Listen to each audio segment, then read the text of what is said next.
Hi guys, Ree here from mummyof4.com. Welcome back to my channel and an updated makeup routine video. I've had so many lovely DMs lately saying my skin's looking nice and asking what am I currently using makeup wise, so I thought I would share it in this video. This is very much the fullest version of what I would do in the mornings. Quite often through time or just forgetting, I skip a few of these steps, but I thought I'd show you the complete, most extended morning makeup routine video so that you can see what I do when I have the most time and I'm really feeling like enjoying makeup. So if you want to see how I achieve this, keep watching. So we're starting with no makeup on at all. I did do my skincare, moisturizers, various things like that earlier this morning. I always do that when I first get up and wash my face. I really feel it helps me to wake up. If you want to see an updated video on what I'm doing skincare wise and things like that, let me know in the comments. I'm going to start by clipping my fringe out of the way using some of these grippy things that I had in Primark, because there's nothing more annoying than trying to get your makeup done and getting it in your hair.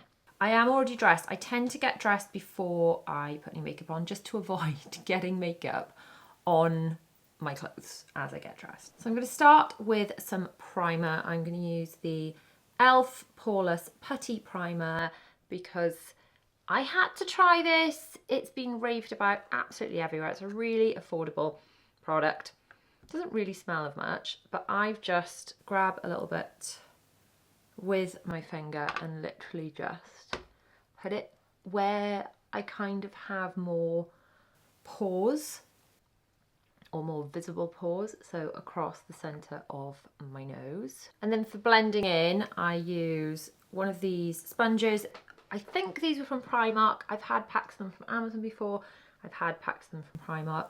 I just run it under the tap, warm water, squeeze it out, and then use that for kind of blending in as well as brushes. So that poreless primer is just to kind of smooth out this area on my face. I quite like to kind of try and mattify here but glow here and here. To my glowy part of my primer, I use one of these two, and both of these are kind of dupes for the Charlotte Tilbury Flawless Filter, which I've not actually tried, but I have got a sample of right here today. The biggest difference that I've heard and read about is that the Hollywood Flawless Filter, other than obviously being more expensive, has a much larger shade range. This one from Primark, the Primark Flawless Glow, I have seen in 3 different shades, and I've got the fairest of them because my winter skin's quite pale. There is also this one from Collection, which I will link down below. Obviously you can't buy the Primark stuff online, but I will link anything you can get online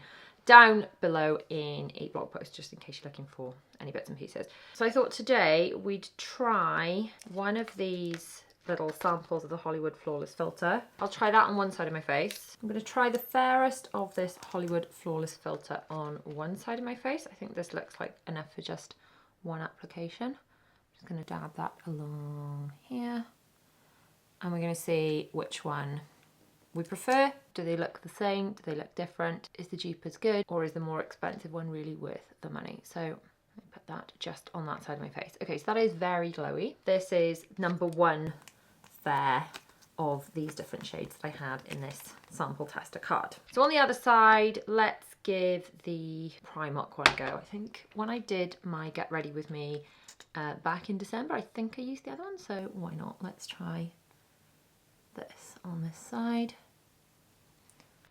Okay, so I'm going to look a bit insane until we blend it in, but there you go. So we've got the Primark side versus the Charlotte Tilbury Glow side.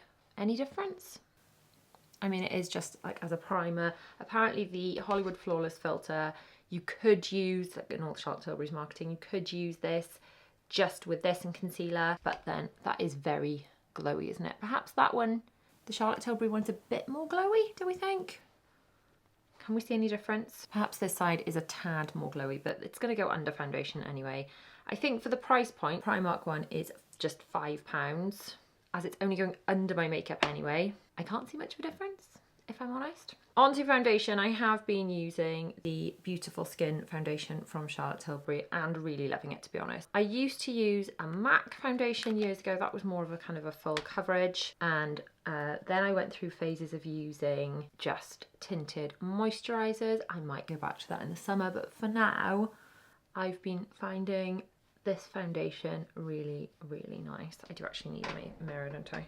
So I tend to put the most of my foundation on with a brush just to kind of get it all in place, and then once I'm happy with it being mostly where I want it, I kind of finish it off with a sponge. I managed to do all of this in the mornings really quite quickly, and depending on the day, what I'm doing, where I'm going, would depend how much time I actually spend on makeup. I've gone through phases of barely wearing any makeup at all versus quite enjoying the experience of putting on makeup, and I think I'm into one of those enjoying makeup kind of phases a little bit more. But I think it depends where you're at with how busy your life is, how young your children are, things like that. I've gone through phases where I've just kept like mascara in the nappy bag and put some on before I got out the car, and then other phases where, like now, I'm enjoying it a little bit more. So that's my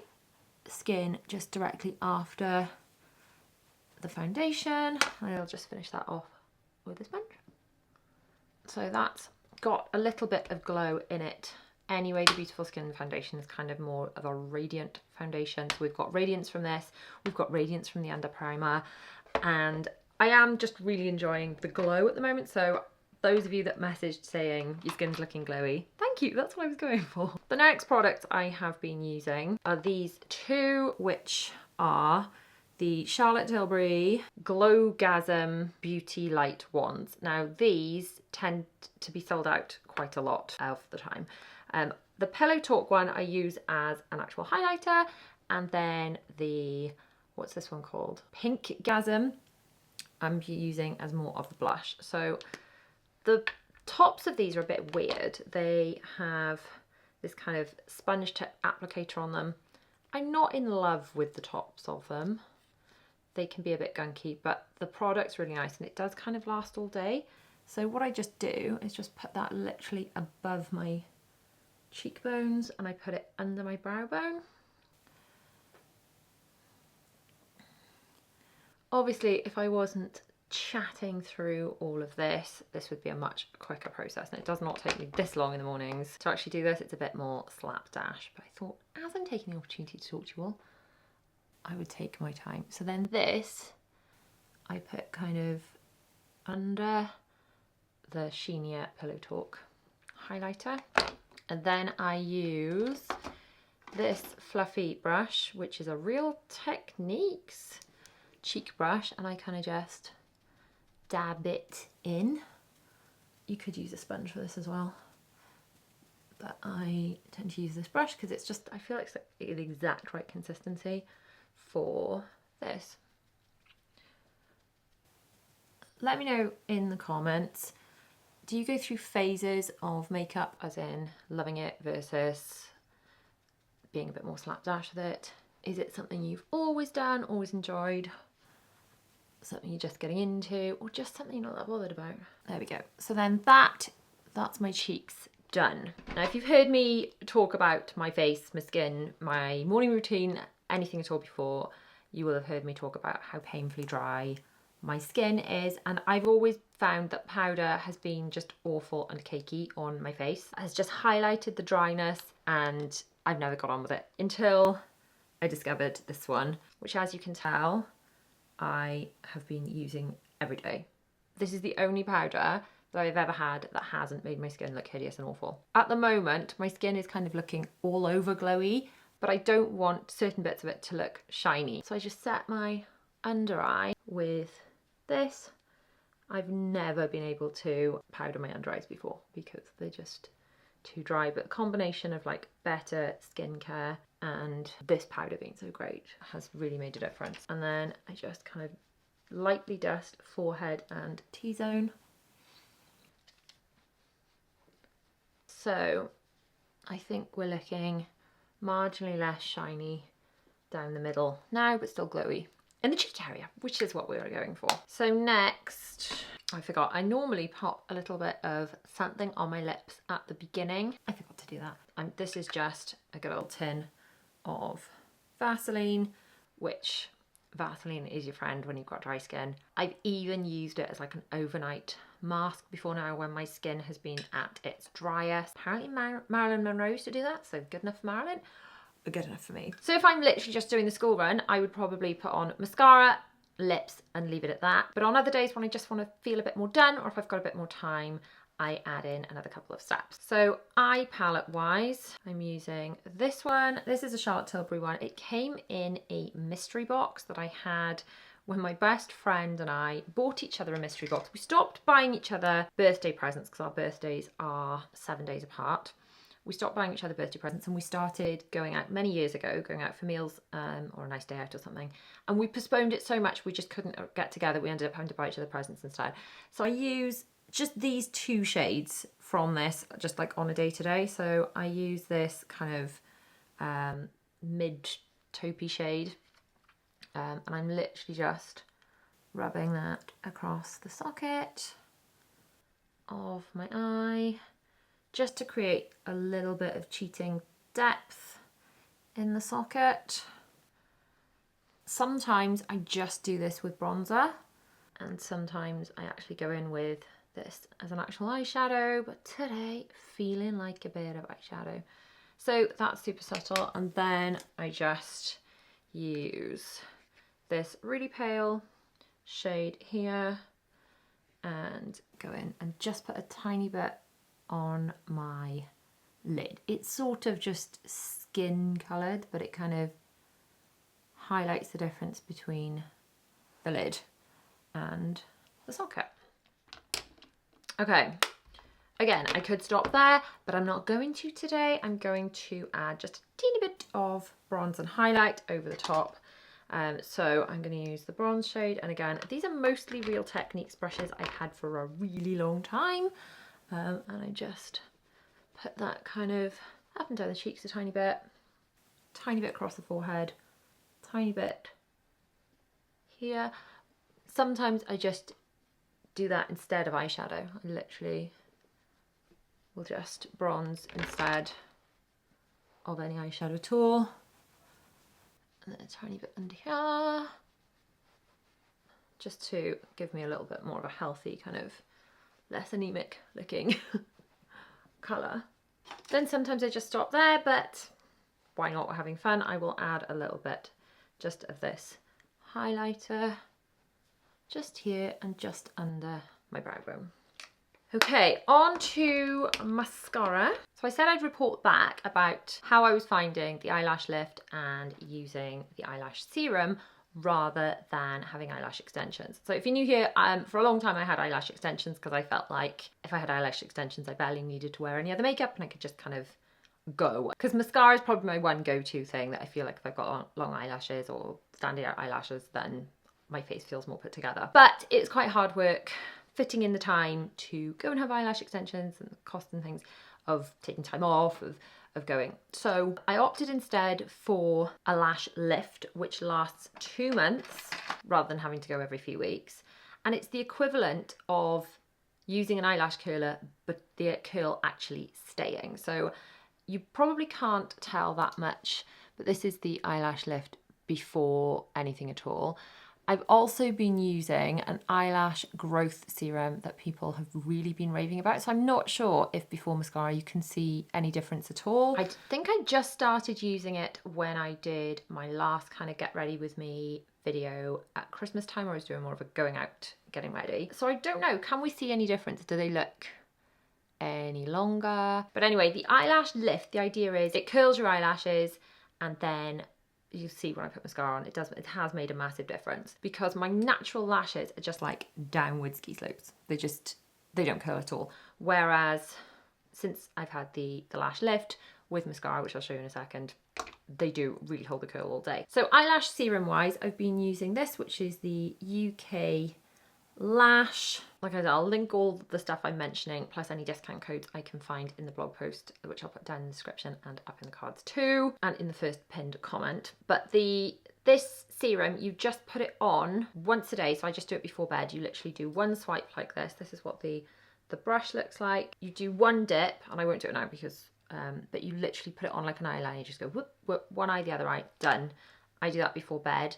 And I would say that it has helped. I feel like my eyelashes are getting longer. Let's get some mascara on and we can see the difference that this has made. Oh, which mascara I'm using, that would help, wouldn't it? I am using the Maybelline Sky High Mascara. This has been raved and raved and raved about, and I'm here to rave about it as well. I love this mascara. It is not an expensive mascara. It's one of the, you know, drugstore mascaras as opposed to a high-end expensive one, and it's fantastic. The wand is just kind of thin like this, but I just find it doesn't smudge, it doesn't flake. Yeah, I will do one eye and show you. It sort of combs through my lashes quite nicely, and it does really make a difference. So obviously the lash lift is what's given my lashes that kind of upward trajectory, but it's not made them any longer. If they are any longer, that's probably the eyelash serum. Okay, so that's one eye done with mascara and one eye with no mascara. Can you see the difference? You can get a waterproof version of this, which I have bought for when this one runs out. I'm trying to be really, really good with mascara because I saw a video online, a big beauty blogger in America who has millions and millions of subscribers, and she had to throw out all of her makeup because she had an eye infection, and then she kind of went through the dates and the sell by dates, and she was realizing that she was keeping things far longer than she should and spreading eye infection to herself, which, ugh, gross, you know. You don't think of your makeup giving you infections and things. So I'm trying to be really strict with mascara because obviously it's going near your eyes, and trying to only have one mascara on the go at a time and then throwing it away after 3 months and then opening a new one only then. So I have got a waterproof version of this, but I haven't tried it yet because I don't want to even open it and start infecting it until I have used this one up and thrown it away. Because I used to be the girl that had like a drawer full of half-dead mascaras. And actually, that's probably not very clean or hygienic, is it? That's my eyelashes done. I put a tiny bit on the bottom lashes. I almost always... yeah, I've done a tiny bit over here. I almost always manage to get like a dab of mascara where it shouldn't be, and I just kind of tidy that up with a cotton bud.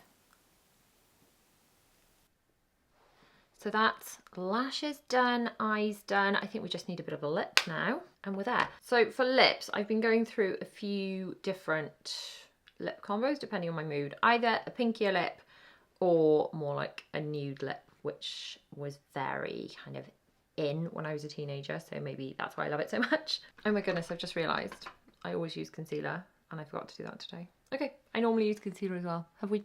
Actually, I don't need it. I normally put some concealer here. I always do it, but I'm not sure. Do I need to do it? Maybe I don't. Maybe that's an unnecessary step. I've left it out today and I've not missed it. Okay, anyway, back to lips. I always try and sharpen a lip liner before I use it because I feel like a really nice sharp lip liner makes all the difference. As I was saying, there are two kind of lip combos that I have been using and loving. I've had lots and lots of compliments when I use this lip combo, which I will put the details for in the blog post below, this kind of nudie kind of look. But today we're gonna go for the Pillow Talk Lip Cheat lip liner, which I love because it just is kind of my lip colour, but nicer. There you go, I've done the bottom in that and not the top. So you can kind of cheat the lip shape a little tiny bit. And I find if I colour in my lips with it as well, it does last really, really well, like even if I'm eating and drinking. Now, I could just leave it at that, but we're having fun, so I'm going to add in some actual lipstick and gloss. So I'm going to use the Pillow Talk lipstick that goes with it and just slap that on top.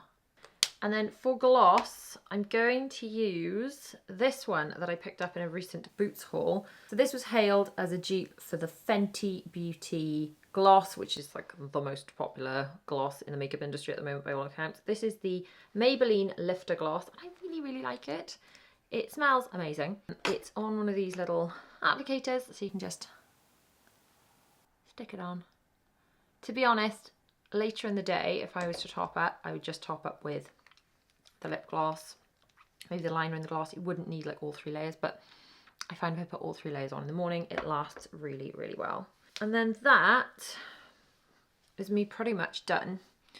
I sometimes add blush on top of this. I probably don't need it, so I could leave it there, but just for the sake of, you know, doing a full face of this video, I will just do a tiny swish of the Pillow Talk blush. Have I gone too far now? Sometimes I feel that this takes it a bit much. Okay. And then I'm going to blend that in just with a clean brush. So I don't always do all of these steps. Sometimes I forget some of them, clearly.